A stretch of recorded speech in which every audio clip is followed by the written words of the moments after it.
Hey, what's up guys? Combat Critique here. In this video, I want to give my pick for this fight between Carlos Diego Ferreira and Michael Johnson.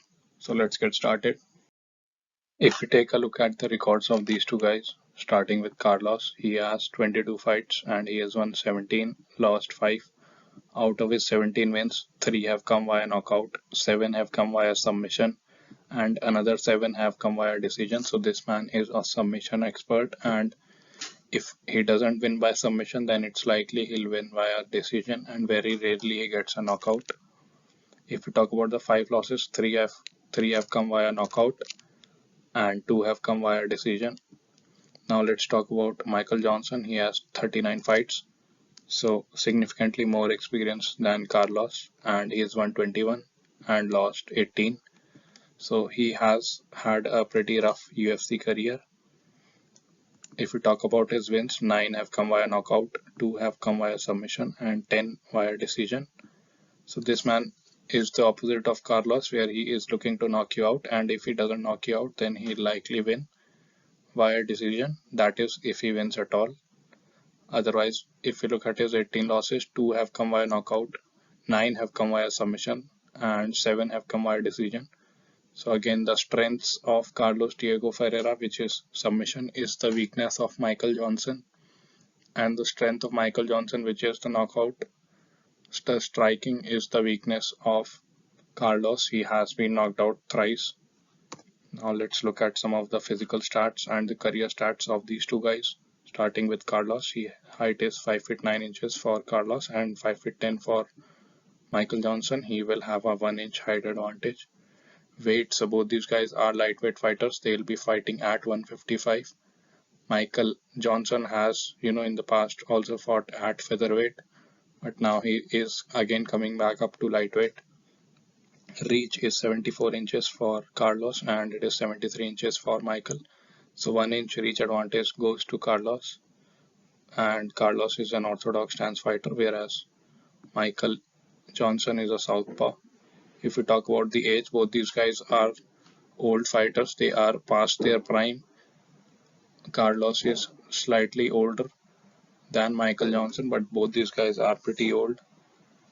Now let's talk about some of the career statistics, starting with the striking numbers. First up, we have the strikes landed per minute, which signifies the number of significant strikes that you land on your opponent per minute. That is 4.67 for Carlos and it is 4.27 for Michael Johnson. So Carlos is the busier guy on the feet, but keep in mind that these stats include the ground and pound strikes, and since Carlos is a ground game expert, that is why often for these grapplers these numbers are a little inflated. Striking accuracy is 37% for Carlos and it is 38%. So both of them are pretty close, but slight advantage goes to Michael Johnson. Strikes absorbed per minute, this is the opposite of strikes landed per minute. That is 3.35 for Carlos and it is 3.9 for Michael Johnson. So in this case, the guy who absorbs less strikes has an advantage. So again, advantage goes to Carlos. Striking defense 56%, and here it is 58%. So slight advantage goes to Michael Johnson. Overall, it is pretty even, where the accuracies and the percentages are a bit better for Michael Johnson, but the numbers overall are better for Carlos. Now let's look at some of the wrestling, grappling and BJJ numbers, starting with the takedown average, which is the number of takedowns that you attempt in a 15-minute fight. That is 0.75 for Carlos and 0.47 for Michael Johnson. So slight advantage, goes to Carlos. Takedown accuracy is just 24% for Carlos and 38% for Michael Johnson. So he is more accurate. Takedown defense 63% for Carlos and 80% for Michael Johnson. This is great. He will have an advantage in this. And if you talk about the submission, it is 0.8 for Carlos and 0.1 for Michael Johnson. So again, the advantage goes to Carlos, and this is evident from his record. He has 7 wins via submission. He is good on the ground.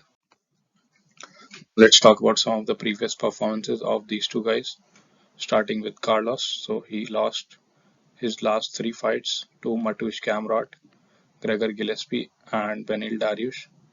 Before that, I believe right around here, he was ranked number 7 in the lightweight division. This man was supposed to be a future prospect, but Benil won a split decision over him. Then he got TKO'd by Gregor and again TKO'd by Mateusz Gamrot. So this man is on the decline. However, his last fight was in December of 2021, so he is taking a year and a half off and coming back after two back-to-back TKO losses and 3 losses overall. And before that, he was on a tear. He beat Anthony Pettis via rear naked choke. He beat Taisimov via unanimous decision. He beat Rustam Khabilov via unanimous decision. Kyle Nelson via TKO. Jared Gordon via TKO. And Oliver Aubin Mercier by unanimous decision, and before that he lost to Dustin Poirier via knockout in the first round. This was back in 2015, so he is not really as active as Michael Johnson, but keep in mind every time he gets KO'd or TKO'd he takes a long break and comes back and does good. So maybe this time also, here you see 2016, then again fought in 2018 and TKO'd, so maybe he has been working all this time because he has been away since December of 2021. More than a year, year and a half has passed since then. Now let's look at Michael. In his last fight, Michael Johnson won against Mark Diakis via unanimous decision. This was a 3-round fight back in December of 2022. So he is turning around after about 4 months and fighting again. Before that, he lost to Jamie Mularkey, which was a split decision loss. He KO'd Alan Patrick in the second round.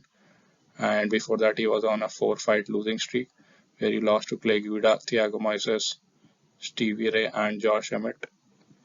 And this Josh Emmett loss was a KO. And this is in Josh Emmett's highlight reel. You'll see this a lot.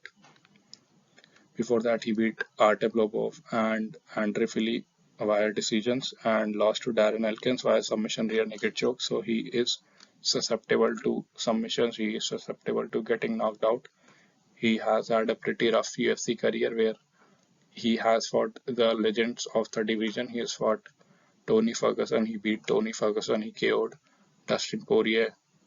And he also fought Khabib, even though he lost to Khabib. And he has lost to Thiago Moises, Josh Emmett, all these top level guys.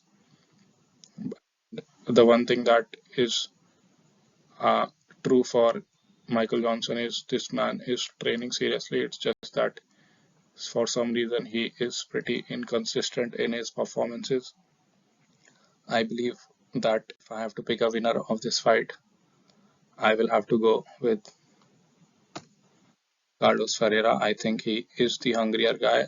He is taking a long break and coming back. I think he wants to win this fight. He has more tools. He can take down Michael Johnson and submit him, or if it goes to a decision, he has better record in decisions compared to Michael Johnson. That is why I'm picking him to win this fight.